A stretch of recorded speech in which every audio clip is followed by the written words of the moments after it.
ভয়াবহ একটা দাবি করেছে ভারতের একটি গণমাধ্যম north east news. North east news দাবি করছে 2024-এর 5 আগস্টে শেখ হাসিনা সরকারের পতনের পেছনে প্রধান যে ভূমিকা, সেই ভূমিকা নাকি আমাদের বাংলাদেশ সেনাবাহিনীর কিছু অফিসারের। বাংলাদেশ সেনাবাহিনীর এই অফিসারদের ভূমিকার ব্যাপার গোটা সেনাবাহিনীকে জড়িয়ে তারা খবর দেওয়ার চেষ্টা করলো কিনা সেটা এই বিশ্লেষণের পরে আপনারা বুঝতে পারবেন। তবে ব্যক্তিগতভাবে আমি বিশ্বাস করতে চাই না যে এই শেখ হাসিনা পতনের পেছনে সেনাবাহিনীর ভূমিকা, প্রধান ভূমিকা কিংবা সেনাবাহিনীর কারণে সেনাবাহিনীর ষড়যন্ত্রে শেখ হাসিনার পতন হয়েছে, এটা আমি বিশ্বাস করতে চাই না। কারণ শেখ হাসিনা সরকারের পতনের পেছনে অন্য বহু কারণ রয়েছে, বিদেশি কারণ রয়েছে, মেটিকুলাস ডিজাইনের কারণ রয়েছে, প্রফেসর ইউনূসের দীর্ঘদিনের প্রচেষ্টার কারণ রয়েছে, একটি রাজনৈতিক দলের আন্তর্জাতিক লবিংয়ের কারণ রয়েছে। এই যে আন্দোলন হয়েছে, আন্দোলনটা যে কোটা আন্দোলন ছিল না, সেটা এনসিপি নেতা নাসিরউদ্দিন পাটোয়ারি এবং হান্নান মাসুদ তারা নিজেরা একেবারে স্বীকারোক্তি দিয়েছেন যে শেখ হাসিনাকে ফেলে দেওয়াই তাদের টার্গেট ছিল এবং তাদের 15 বছরের পরিকল্পনা ছিল। এতগুলো তথ্য উপাত্ত থাকার পরেও সেনাবাহিনীকে দোষারোপ করে এই ধরনের রিপোর্টের পক্ষে অবস্থান করা ব্যক্তিগতভাবে আমার পক্ষে সম্ভব নয়। তাই আগেই জানিয়ে রাখছি যে এই যে তাদের বক্তব্য, সেই বক্তব্যের পক্ষে আমার ব্যক্তিগত অবস্থান নয়। কিন্তু ব্যক্তিগত অবস্থান যাই হোক না কেন, তারা আসলে কি দাবি করছে, তারা এই দাবি করার পেছনে কি কি যুক্তি তুলে ধরছে এবং সেগুলো আমরা একটু বিশ্লেষণ করে বোঝার চেষ্টা করি যে আপনাদের কাছে সেটা কতটা গ্রহণযোগ্য হতে পারে যখন তারা সরাসরি আমাদের স্বাধীনতা, সার্বভৌমত্বের প্রতীক সেনাবাহিনীকে জড়িয়ে এই ধরনের বক্তব্য দেওয়ার চেষ্টা করছে। থাকবেন দর্শক, বলছিলাম ভারতীয় গণমাধ্যম নর্থ ইস্ট নিউজ তারা দাবি করছে শেখ হাসিনা পতনের পেছনে অন্যতম ভূমিকা ছিল বাংলাদেশের সেনাবাহিনীর এবং সেটা নাকি আগস্টের 4 তারিখ রাতে নির্ধারিত হয়ে গেছে, এরকম দাবি তারা করছে। সাথে আরও কিছু এজেন্ডা তারা তুলে ধরেছে। তারা যেগুলো তুলে ধরছে সেগুলো চলুন একটু বুঝে ওঠার চেষ্টা করি, তারপরে আপনার বিবেচনার জন্য সেগুলো ছেড়ে দেয়া যাবে যে আপনি এখন কি মনে করছেন। তবে এই নিউজটা ইংরেজি এই গণমাধ্যম নর্থ ইস্ট নিউজ, তাদের এই খবরটা পড়ে মনে হয়েছে যে এখানে বেশ কিছু খামতি রয়েছে, এখানে বেশ কিছু ঘাটতি রয়েছে। তারা একপাক্ষিকভাবে যে দায়টা চাপানোর চেষ্টা করছে, ব্যক্তিগতভাবে গত 2 বছর এই আন্দোলন এবং আন্দোলন পরবর্তী বিভিন্ন প্রেক্ষাপট বিবেচনা করে, যাচাই বাছাই করে আমার কাছে একজন বিশ্লেষক হিসেবে আমার কাছে কখনোই মনে হয় না যে শেখ হাসিনার পতনের পেছনে 1 নাম্বার, 2 নাম্বার, 3 নাম্বার কারণের মধ্যেও সেনাপ্রধান, সেনাবাহিনী কিংবা সেনাবাহিনীর কারো ভূমিকা, প্রধান ভূমিকা হতে পারে, এটা আমার কাছে মনে হয় না। হ্যাঁ, বিচ্ছিন্নভাবে কিছু ঘটনা তো এটাতে ভূমিকা রেখেছে, যেমন 3 তারিখে যে অফিসার্স অ্যাড্রেস অনুষ্ঠান হয়েছে, সেখানে সেনা সদস্যরা, সেনা অফিসাররা সিদ্ধান্ত নিয়েছেন ছাত্র জনতার উপরে তারা গুলি চালাবেন না। সেটা তাদের অবস্থান যে ছাত্র জনতার উপরে তারা গুলি চালাবেন না। সেই অবস্থানটা সরকারকে বেকায়দায় ফেলেছিল, এটা ঠিক যে সেই অবস্থানটার কারণে ছাত্র জনতার বিজয়টা খুব দ্রুত নিশ্চিত হয়েছে। কিন্তু সেটাকে যদি আপনি সেনাবাহিনীর ষড়যন্ত্র, অভ্যুত্থানের চেষ্টা, নীরব অভ্যুত্থান এভাবে আখ্যা দেওয়ার চেষ্টা করেন, সেটা বোধহয় সেনাবাহিনীর উপরে জাস্টিস করা হবে না। কি বলছে তারা, তাদের শিরোনামটা দেখে নিন। তারা বলছে late night telecon on August 4, 2024 among Bangladesh army generals sealed Sheikh Hasina's fate. ভয়াবহ মানে শিরোনাম তারা করছে। তারা মূলত বলতে চাচ্ছে যে 2024 সালের 4 আগস্টের একটা টেলিকনফারেন্সের মাধ্যমেই শেখ হাসিনার ভাগ্য নিশ্চিত হয়েছিল। শেখ হাসিনাকে হেলিকপ্টারে করে দিল্লি পাঠানোর কয়েক ঘন্টা আগেও তাকে মিথ্যা আশ্বাস দেওয়া হয়েছিল, এরকম বক্তব্য নর্থ ইস্ট নিউজ দিচ্ছে।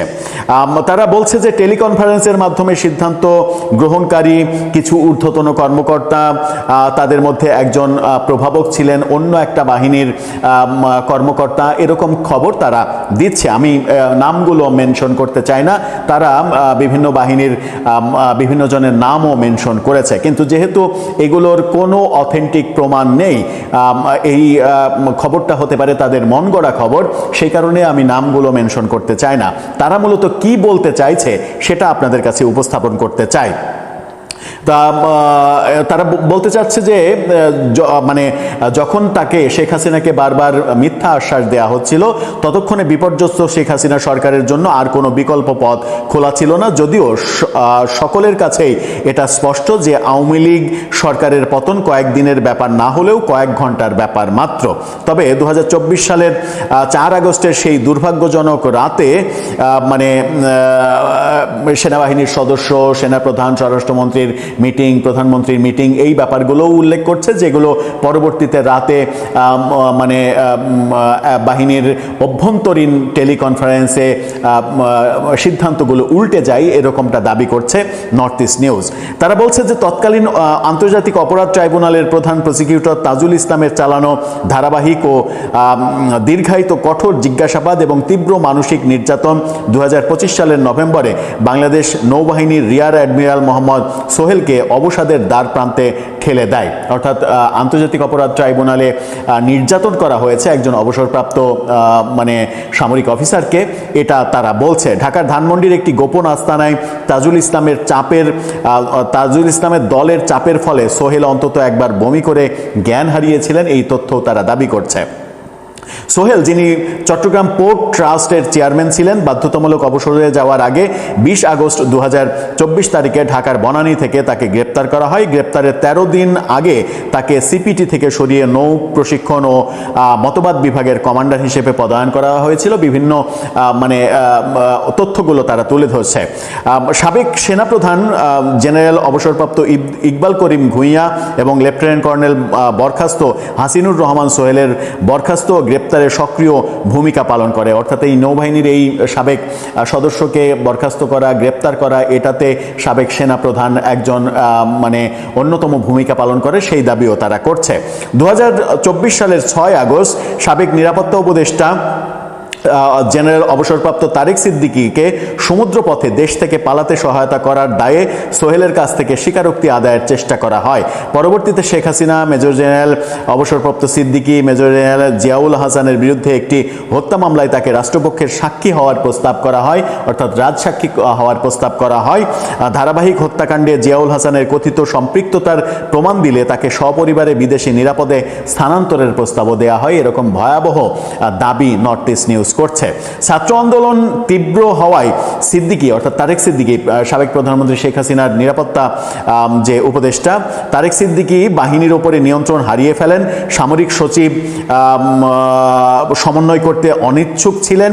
সশস্ত্র বাহিনী বিভাগের প্রিন্সিপাল স্টাফ অফিসার মানে মানে কি বলবো যে তাকে বলা হচ্ছে যে অদক্ষ ছিলেন, এরকম দাবি করা হচ্ছে। সংসদ, গণভবন ও প্রধানমন্ত্রীর সচিবালয় সহ রাষ্ট্রের গুরুত্বপূর্ণ প্রতিষ্ঠানগুলোকে ওই অভ্যুত্থানের পরে ইচ্ছাকৃতভাবে অরক্ষিত রাখা হয়েছিল। দুষ্কৃতকারীরা অবাধে এই ভবনগুলোতে লুটপাট চালায়। অর্থাৎ আন্দোলনকারীদের এই নর্থ ইস্ট নিউজ দুষ্কৃতকারী হিসেবে আখ্যা দিচ্ছে, যেটাও হয়তো বাংলাদেশের আন্দোলন এবং আন্দোলনের পক্ষে থাকা কেউই এই শব্দ প্রয়োগ মেনে নেবে না। দেশ জুড়ে সশস্ত্র হামলাকারীরা 400টি থানায় নিরস্ত্র পুলিশের উপরে হামলা চালায়। কেন্দ্রীয় সার্ভারে ভিডিও ফুটেজ সংরক্ষিত থাকা সত্ত্বেও সরকারি নির্দেশে পুলিশ বিভাগীয় তদন্ত পরিচালনা থেকে বিরত রাখা হয়। অর্থাৎ পুলিশ হত্যাকাণ্ডের ব্যাপারে যে তদন্ত, সেটা প্রফেসর ইউনূসের মেটিকুলাস ডিজাইনে সেটা বন্ধ করে রাখা হয়। সেই কারণেই মূল তথ্যগুলো বেরিয়ে আসেনি, সিসিটিভি ফুটেজ থাকা সত্ত্বেও সেগুলো কাজে লাগানো হয়নি, সেই দাবি করা হচ্ছে। তারা এই প্রক্রিয়াটাকে, অর্থাৎ শেখ হাসিনা সরকার ফেলে দেওয়ার এই প্রক্রিয়াটাকে নীরব অভ্যুত্থান বলছে এবং নীরব অভ্যুত্থানের লক্ষ্য ছিল পুলিশ বাহিনীকে মনোবলহীন করা। 400টি থানা থেকে অস্ত্র এবং গোলাবারুদ লুট করা হয়, যা এখনও উদ্ধার করা যায়নি। তারা বলছে যে রংপুরে আবু সাঈদের মৃত্যুর দিকে ধাবিত হওয়া নাটকীয় ঘটনা কোটা সংস্কার আন্দোলনকে সরকার বিরোধী আন্দোলনের বিক্ষোভে পরিণত করে। এই অস্থিরতায় 43 জন নিহত হওয়ার পর সরকার ও বেসামরিক প্রশাসন পরিস্থিতির উপরে সম্পূর্ণ নিয়ন্ত্রণ হারিয়ে ফেলে। সরকার ও পুলিশের বিরুদ্ধে জনরোষ তীব্রতর হয়, এটা তারা বলছে। ঢাকা, চট্টগ্রাম, রাজশাহীতে ধারণ করা ভিডিওতে দেখা গেছে প্রতিবাদ মিছিল বা জনতার মধ্যে থাকা ব্যক্তিরা পেছন থেকে গুলিবিদ্ধ হয়ে অথবা অজ্ঞাত কারণে আহত হয়ে হঠাৎ মাটিতে লুটিয়ে পড়ছেন। পুলিশ নিরাপদ দূরত্ব বজায় রেখে এই অজ্ঞাত হামলাকারীদের শনাক্ত করতে ব্যর্থ হয়েছে। অর্থাৎ মিছিলের মধ্যে তৃতীয় কোনো পক্ষ ঢুকে গিয়ে স্নাইপার ব্যবহার করেছে, এই ব্যাপারটাও তারা বলছে। কয়েকদিন আগে এই স্নাইপার ব্যাপারে তারা আবার আরেকটা ভয়াবহ দাবি করেছিল যে এই যে আন্দোলনে যে স্নাইপার যারা ব্যবহার করেছেন তারা নাকি বাংলাদেশি একটি বাহিনীর সদস্য যারা স্নাইপার সাপ্লাই দেয় এবং স্নাইপার চালানোর কাজগুলো করেছেন। স্নাইপারের কথা অনেকের মুখ থেকেই আমরা শুনেছি। উপদেষ্টা আসিফ নজরুল, উপদেষ্টা ব্রিগেডিয়ার সাখাওয়াত হোসেন, তারা দুইজনই স্নাইপারের গল্প করেছেন এবং তাদের দুইজনের কাছেই কোনো একটা জায়গা থেকে ফোন গিয়েছিল যে আপনারা স্নাইপারদের টার্গেটে আছেন, আপনারা এই জায়গায় যাবেন না, এইভাবে চলবেন না, নিরাপদে থাকেন, এরকম বক্তব্য তারা গণমাধ্যমে দিয়েছেন। তার মানে আন্দোলনে যে স্নাইপার ঢুকেছিল এবং স্নাইপার যে অনেক হত্যাকাণ্ডের পেছনে দায়ী, এটা মোটামুটি ধারণা করা যায়। তারা বলছে মোহাম্মদ ইউনূসের নেতৃত্বাধীন অন্তর্বর্তী সরকার এই হামলাকারীদের শনাক্ত করার ব্যাপারে কোনো আগ্রহ দেখায়নি। এমনকি অবসরপ্রাপ্ত সামরিক কর্মকর্তারা যারা এই অস্থিরতায় অংশ নেওয়ার কথা স্বীকার করেছেন, তারাও শেখ হাসিনা ও গ্রেপ্তার হওয়া সামরিক কর্মকর্তাদের বিরুদ্ধে হত্যা মামলায় সাক্ষ্য দেওয়ার পাশাপাশি কোনো বাধা ছাড়াই অবাধে চলাফেরা করে চলেছেন। তারেক রহমানের নেতৃত্বাধীন বিএনপি সরকারের স্বরাষ্ট্রমন্ত্রী সালাউদ্দিন আহমেদ সম্প্রতি বলেছেন পুলিশ হত্যার কোনো বিচার হবে না, এর নিষ্পত্তি যুদ্ধক্ষেত্রেই হয়ে গেছে। জুলাইয়ের অস্থিরতাকে একটি যুদ্ধ হিসেবে আখ্যায়িত করেছে এবং নিহত ও আহতদের 1971 সালের মুক্তিযোদ্ধাদের সঙ্গে তুলনা করেছে। এদিকে বাংলাদেশ জামাত ইসলাম ধারাবাহিকভাবে এটা করে চলেছে, সেই কথাও এখানে বলছে। মোদ্দা কথায় নর্থ ইস্ট নিউজ মূলত দাবি করছে সেটা হচ্ছে যে তারা বলছে যে এটা তাদের বাংলাদেশ এক্সপোজ পার্ট 4 ধারাবাহিকভাবে বাংলাদেশের এই আন্দোলন নিয়ে তারা নিউজ করছে এবং পার্ট 4-এ এসে তারা দাবি করছে যে শেখ হাসিনা পতনের পেছনে নাকি সামরিক ষড়যন্ত্র এবং সামরিক ভূমিকা এটাই প্রধান ছিল এবং 4 তারিখে রাতে টেলিকনফারেন্সে এটা নিশ্চিত হয়। ব্যক্তিগতভাবে আমি কোনোভাবেই এই দাবির সঙ্গে একমত পোষণ করতে চাই না এই কারণেই যে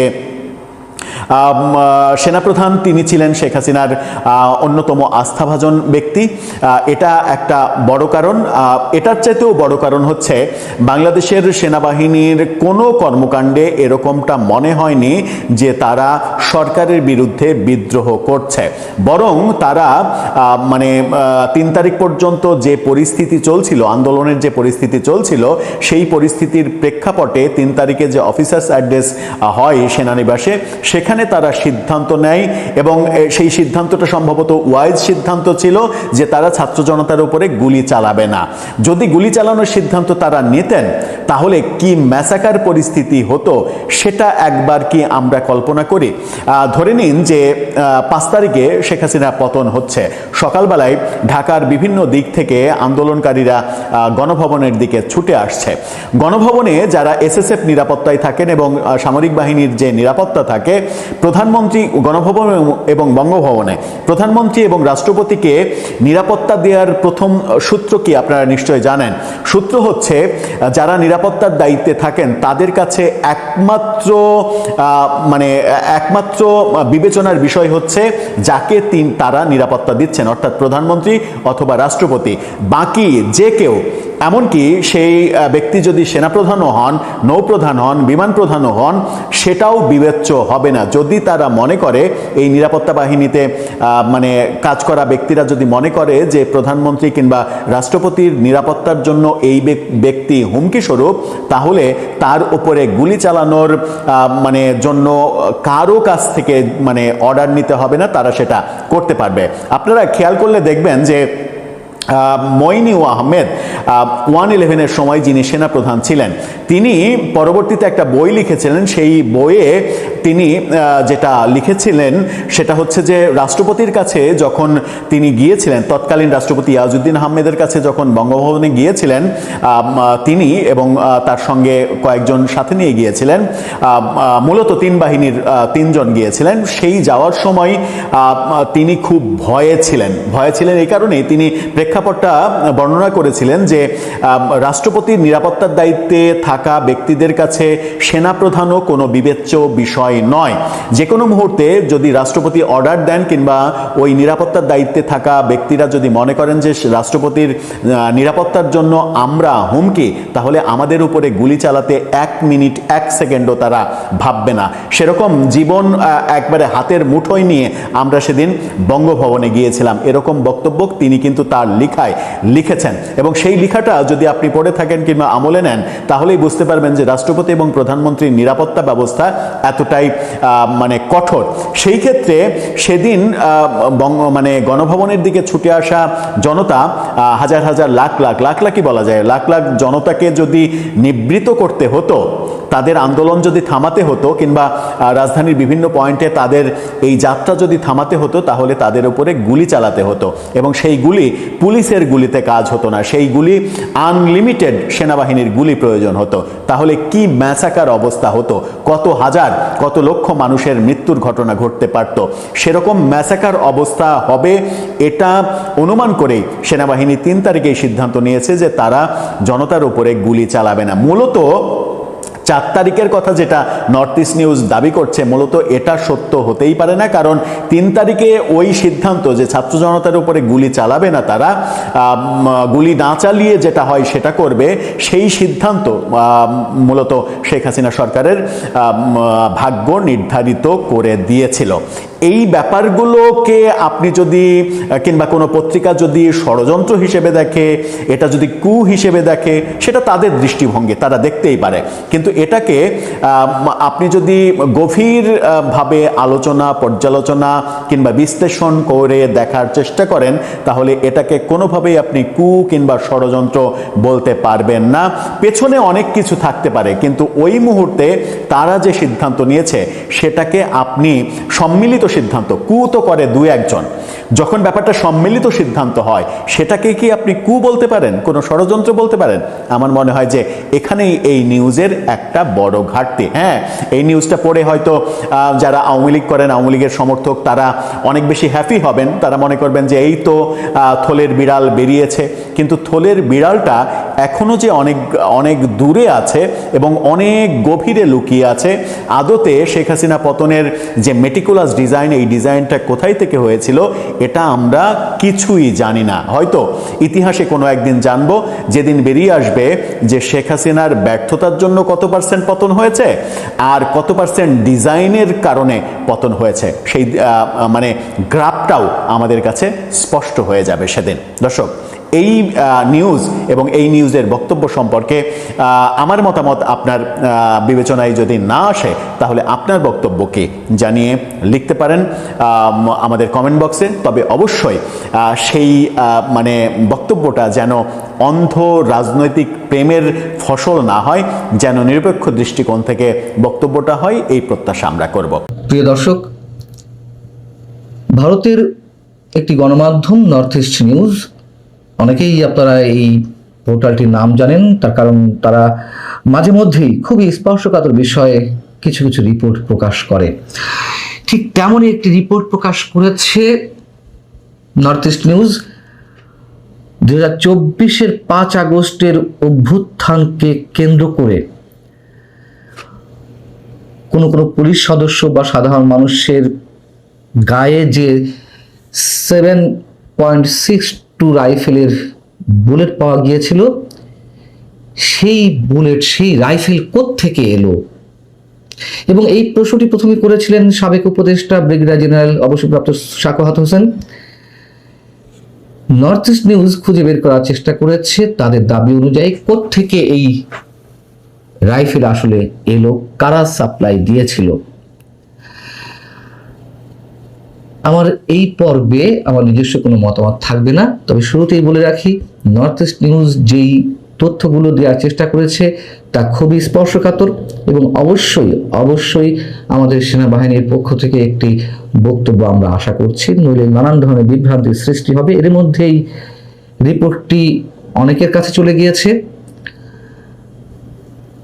আমি শুধু এই রিপোর্টের অংশ বিশেষ, সম্পূর্ণটা নয়, অনেক দীর্ঘ, আমি শুধু অংশ বিশেষ আপনাদের সামনে একটু তুলে ধরতে চাই। তার আগে ব্রিগেডিয়ার জেনারেল সাখাওয়াত হোসেন কি বলেছিলেন সেটি একটু আপনাদের মনে করিয়ে দিই। তিনি বলেছিলেন যে আমি যখন স্বরাষ্ট্র মন্ত্রণালয়ের দায়িত্বে ছিলাম, অর্থাৎ ডক্টর ইউনূস সরকারের সময়, তখন একটা কথা বলেছিলাম, আমাদের পুলিশকে মানবীয় থেকে দানবীয় করা হয়েছিল। তাদের হাতে দেওয়া 7.62 বা 7.62 রাইফেল, মরণাস্ত্র বলতে যদি কোনো কিছুকে বোঝানো হয় তাহলে এটি সেটি।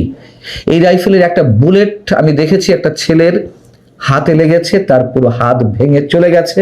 পুলিশের কাছে 7.62 রাইফেল কারা দিয়েছে এটি প্রথমে আমি তদন্ত করব।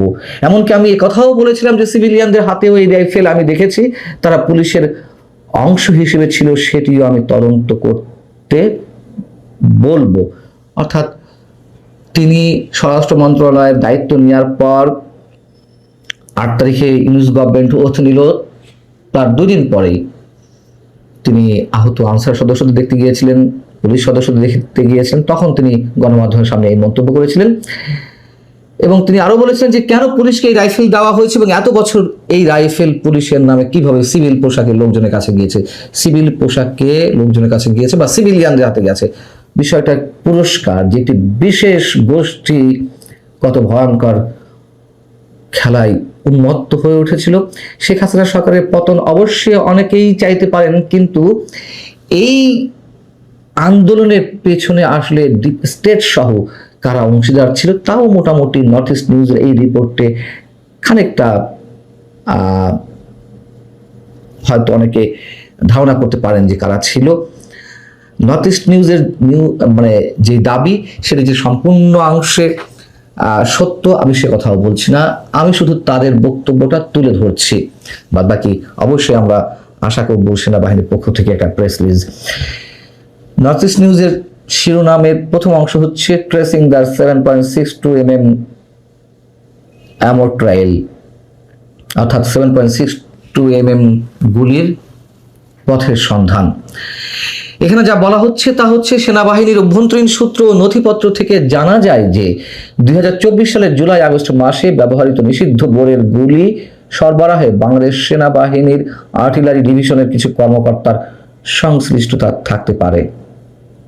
2025-এর 23শে নভেম্বর তিনি একটি দৃশ্যের অবতারণা করেছেন, মনে করে দিয়েছেন, এবং এটা আমরা জানি যে বিষয়টি ঘটেছিল ঢাকায় আন্তর্জাতিক অপরাধের ট্রাইব্যুনাল, যেখানে শেখ হাসিনা সহ আওয়ামী লীগ সরকারের অনেকেরই বিচার চলছে। সেই আদালতের কক্ষে তৎকালীন প্রধান প্রসিকিউটর তাজুল ইসলাম আইনজীবী নাজনীন নাহারকে অত্যন্ত আপত্তিকর ভাষায় গালিগালাজ করেন এবং হুমকি দেন। ব্যারিস্টার নাজনীন নাহার হচ্ছেন সাবেক সেনা কর্মকর্তা মেজর জেনারেল জিয়াউল হাসানের বোন। জিয়াউল হাসানের বিচার কাজ চলছে এই ট্রাইব্যুনালেই। তো সাবেক সেনা কর্মকর্তা জিয়াউল আহসানের বোন ব্যারিস্টার নাজনীন নাহারকে বরখাস্ত হওয়া একজন সাবেক সেনা কর্মকর্তা সেদিন হুমকি দেন এই বলে যে আমি তোমাকে ছিঁড়ে টুকরো টুকরো করে ফেলবো। আদালত কক্ষে উপস্থিত সিনিয়র আইনজীবীরা কোনো প্রতিবাদ করেনি, কিংবা আদালতের মধ্যে আরো যারা সংশ্লিষ্ট যারা উপস্থিত ছিলেন তারাও তাজুল ইসলামকে টু শব্দটি করেননি। সেখানে উপস্থিত ছিলেন ব্রিটিশ সাংবাদিক ডেভিড বার্গম্যান, তিনি সান্ত্বনা দেন নাজনীন নাহার সহ তার সাথে যে আরো একজন ব্যারিস্টার ছিলেন, আইনজীবী ছিলেন, তাদের দুজনকে। নর্থ ইস্ট নিউজ বলছে বরখাস্ত হওয়া সেই সেনা কর্মকর্তা ভারতের বিচ্ছিন্নতাবাদী সংগঠন উলফা এবং NSCN এর মতো ভারতীয় বিচ্ছিন্নতাবাদী গোষ্ঠী এবং হরকাতুল জিহাদ ও হিজবুত তাহরির মতন বাংলাদেশি জঙ্গি সংগঠনের প্রশিক্ষক হিসেবে কাজ করতেন বলে অভিযোগ রয়েছে। গোপনীয় নথি থেকে জানা যায় বিচ্ছিন্নতাবাদী ও সন্ত্রাসী সংগঠনের সাথে ঘনিষ্ঠ সম্পর্ক রাখার দায়ে সামরিক আদালতে কোর্ট মার্শাল হয় সেই সেনা কর্মকর্তার এবং তাকে দণ্ড দেওয়া হয়।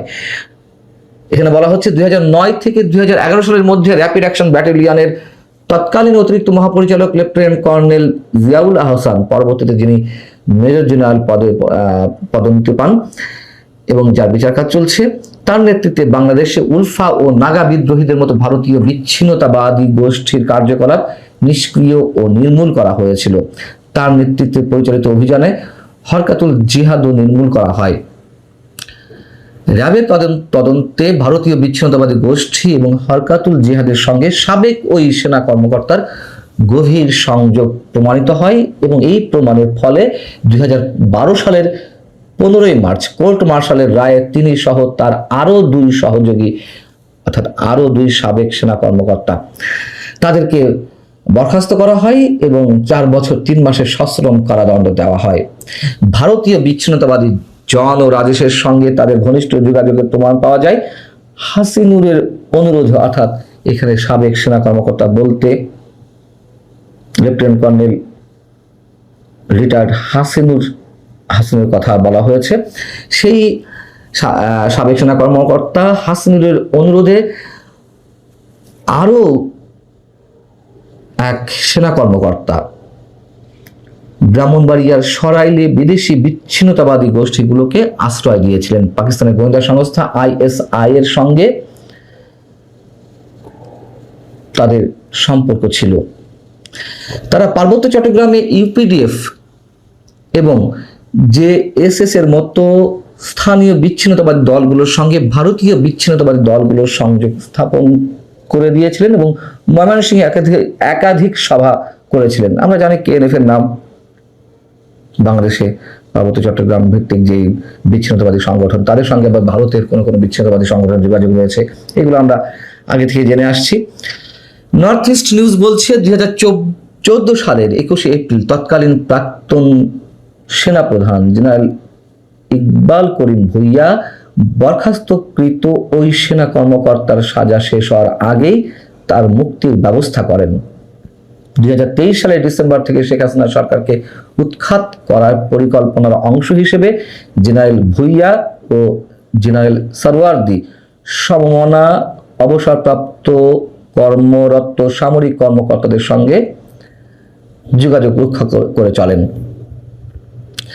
এবং বলা হচ্ছে রাষ্ট্রবিরোধী কার্যকলাপের জন্য দোষী সাব্যস্ত সেই সাবেক সেনা কর্মকর্তা এখন নিয়মিত টেলিভিশন টক শোতে উপস্থিত হন এবং প্রকাশ্যে দাবি করেন যে 2024 সালের জুলাই আগস্ট মাসের অস্থিরতায় তিনি ও তার সহযোগীরা সশস্ত্রভাবে জড়িত ছিলেন।